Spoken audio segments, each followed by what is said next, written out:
ফেসবুকে আজকের এই ভিডিওতে আমি আপনাদেরকে কিছু ট্রিক্স দিব, অর্থাৎ কীভাবে 60,000 মিনিটটা ওয়াচ টাইম ফিল আপ করতে হয়। কারণ এখন 60,000 মিনিট ওয়াচ টাইমটাই সবচেয়ে গুরুত্বপূর্ণ। কারণটা হচ্ছে, দেখুন, আপনার 5,000 ফলোয়ার কিন্তু এখন প্রত্যেকটা ফেসবুকে যারা প্রোফাইল রয়েছে প্রায় জনের কিন্তু 5,000 ফলোয়ার রয়েছে। কিন্তু 60,000 minute watch time fill up করা কিন্তু খুব এত একটা সহজ না। আপনাকে আপনাকে একটু কৌশলী হতে হবে। কৌশলী হলেই কিন্তু আপনি 60,000 মিনিট ওয়াচ টাইমটা ফিল আপ করতে পারবেন।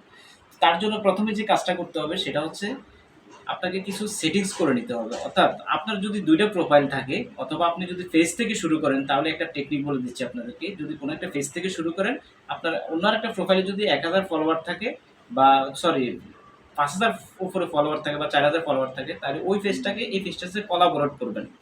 কোলাবোরেট করলে কিভাবে কোলাবোরেট করতে হয় সেটা আপনি ইউটিউবে সার্চ দিবেন, দেখবেন পেয়ে যাবেন। তবে আপনাকে শিখিয়ে দিচ্ছি যে আপনাকে কোলাবোরেট করতে হবে। কোলাবোরেট করলে আপনি ওই পেজে যখন ভিডিও দিবেন, এই পেজের অলরেডি এটা কোলাবোরেট হয়ে যাবে, সহযোগী হয়ে যাবে। হয়ে গেলে এখান থেকে ভিউটা আসবে, ওইখানে ভিউটা চলে যাবে। তো এটা একটা টেকনিক। দ্বিতীয় নাম্বার টেকনিক হচ্ছে, কারণ আপনি লক্ষ্য করলে দেখবেন যে অনেকের প্রোফাইল রয়েছে যেখানে তারা কিন্তু প্রফেশনাল মোড অন করতে পারছে না। অর্থাৎ তাদের যে প্রোফাইলটা রয়েছে সেটাকে ব্র্যান্ড প্রোফাইলে রূপান্তর করতে পারছে না। ব্র্যান্ড প্রোফাইলে কেন রূপান্তর করতে পারছে না, সেটার জন্য আলাদা একটা ভিডিওতে বলবো যে কেন আপনার প্রোফাইলটাকে ব্র্যান্ড প্রোফাইলে রূপান্তর করতে পারছেন না, অথবা প্রফেশনাল মোড কেন অন করতে পারছেন না। সেটার অনেকগুলো কারণ রয়েছে। তার মধ্যে একটা কারণ হতে পারে, যদি আপনার যে প্রোফাইলটা রয়েছে সেই প্রোফাইলে যদি অনেকগুলো পেজ খোলা থাকে বা ১টা ২টা পেজ খোলা থাকে, তাহলে কিন্তু আপনার প্রোফাইলটা প্রফেশনাল অন হবে না। এবং কি আপনি যদি ওই পেজে কাউকে ব্লক করে থাকেন বা কোনো কিছু একটা সেটিংস বা এদিক সেদিক করে থাকেন, তাহলে কিন্তু আপনার এই পেজ প্রোফাইলটাকে আর আপনি প্রফেশনাল মোড অন করতে পারবেন না। তো তখন আসলে একটা গুরুত্বপূর্ণ বিষয় হচ্ছে, আমরা আসলে প্রোফাইল থেকে কাজ করি। প্রোফাইলটা হচ্ছে প্রফেশনাল মোডে অন করে দেন কাজটা শুরু করছি। কিন্তু আপনি পেজ থেকে কাজটা করলে সবচেয়ে ভালো হয়। কারণ প্রোফাইল থেকেও পেজ থেকে রিচটা ভালো হবে এবং ভিডিওটা খুব দ্রুত ভাইরাল হবে। সেজন্য পেজ থেকে যদি পারেন করেন, কিন্তু আপনার প্রোফাইলে যদি থাকে আপনার পেজটাকে প্রোফাইলের সাথে অ্যাড করতে পারেন কোলাবোরেটের মাধ্যমে। সেটা একটা গুরুত্বপূর্ণ বিষয়।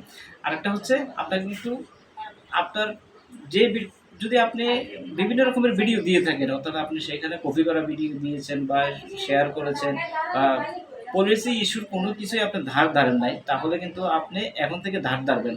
আগেরগুলো সব ডিলিট করে দিবেন। ডিলিট করে দেওয়ার পর এখন আপনি কন্টেন্ট পলিসি ইস্যুটা মেনে চলবেন। কন্টেন্ট পলিসি ইস্যুটা কি, সেটা আপনি কয়েকটা ভিডিও দেখতে বুঝতে পারবেন যে আসলে কন্টেন্ট পলিসি ইস্যুটা কি। ফেসবুকের কিছু নিয়মকানুন রয়েছে, সেগুলো যদি আপনি যথাসময়ে মানেন, তাহলেই কিন্তু আপনার কন্টেন্ট পলিসি ইস্যু আর আসবে না।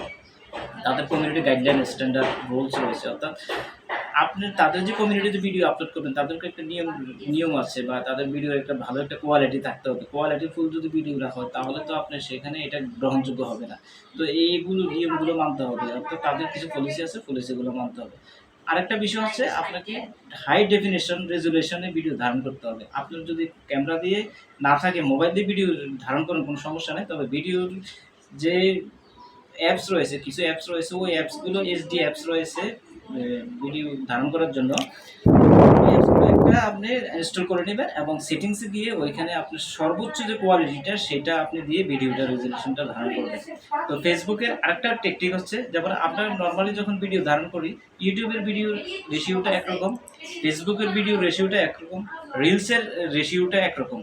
তো আপনাকে এই রেশিওগুলো বুঝতে হবে। কারণ ফেসবুকে দেখুন, ফেসবুকের যে সিস্টেমটা, তারা কিন্তু ভিডিওগুলো তৈরি করেছে মূলত হচ্ছে একটু বড় করে, অর্থাৎ 1:1 যে স্কোয়ার যে সিস্টেমটা, ওই সিস্টেমে আপনি ভিডিও ধারণ করে সেটাকে আপলোড করবেন, তাহলে আপনার ভিডিওটা ভাইরাল হবে বেশি। কিন্তু যদি আপনি 9:16 যে রেশিওটা আছে আমরা ইউটিউবের যে রেশিওটা, বা হ্যাঁ 9:16, ওই রেশিওতে ভিডিও দিতে পারেন, কোনো সমস্যা নাই।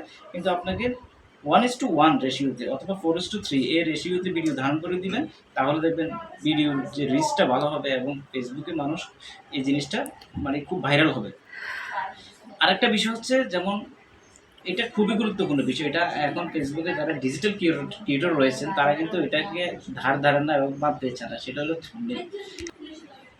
আপনি আমার ভিডিওগুলোতে লক্ষ্য করলে দেখবেন যে আমার ভিডিওগুলোতে কিন্তু আমি থাম্বনেইল ব্যবহার করেছি। অর্থাৎ একটা থাম্বনেইল আপনাকে যদি প্রফেশনাল থাম্বনেইল যদি আপনি তৈরি করতে না পারেন, তাহলে কিন্তু আপনার ভিডিওগুলো একটু মানে যেটাই তৈরি করেন, মানুষ তো প্রথমে দেখবে একটা জিনিস, অ্যাট এ গ্ল্যান্স প্রথমে দেখেই তো তারপরে ওই ভিডিওতে আসবে, তাই না? তো থাম্বনেইলটা খুবই গুরুত্বপূর্ণ।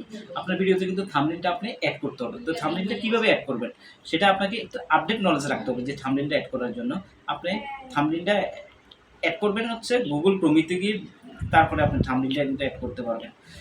দেন থাম্বনেল ক্রিয়েট কীভাবে করবেন, কিছু অ্যাপস রয়েছে, যেমন ওই অ্যাপস ইনশর্টে গিয়ে এর ভিডিও এডিটিংয়ের কিছু অ্যাপস রয়েছে, থাম্বনেল ক্রিয়েটের জন্য কি অ্যাপস রয়েছে, ক্যানভা রয়েছে। ওইগুলোতে গিয়ে আপনি থাম্বনেলগুলো ক্রিয়েট করবেন, ক্রিয়েট করার পরে এইভাবে আপনি আপলোড করবেন, ট্যাগ দিবেন, কোলাবোরেট করবেন, থাম্বনেল দিবেন, লাইভ করবেন, তাহলে আপনার ওয়াচ টাইমটা ফিল আপ হবে। এবং মনে রাখবেন রিলস লাইভের যে লাইভটা করবেন ওই, আমরা তো যতটুকু জানি মানে সঠিক তথ্যটা হচ্ছে আপনি 2 মাসের মধ্যে 60,000 মিনিট, অর্থাৎ প্রতিদিন কিন্তু 1000 মিনিট আপনার লাগবে। তো 1000 মিনিট ফিল আপ করতে হলে আপনাকে বেশি বেশি লাইভ করতে হবে, কারণ ফেসবুকে লাইভ জিনিসটাকে খুবই গুরুত্বের সাথে দেখে। যখন আপনি লাইভে করবেন তাহলে সবাই বিষয়টা দেখবে, এবং আপনি প্রায় 30 মিনিটের উপরে লাইভ করবেন, যা পারেন তা বলবেন, অথবা কোনো একটা দর্শনীয় স্থানে যাবেন, ওখানে গিয়ে লাইভ করবেন। লাইভ করলে আপনার জিনিসটা খুবই গুরুত্বের সাথে দেখবে এবং আপনার মিনিট ওয়াচ টাইমটা বাড়তে থাকে। তো ভিডিওটি কেমন লাগছে, যদি ভালো লাগে আমার পেজটাকে একটু ফলো করেন, আর ইউটিউব চ্যানেলে একটা সাবস্ক্রাইব করবেন। আল্লাহ হাফেজ।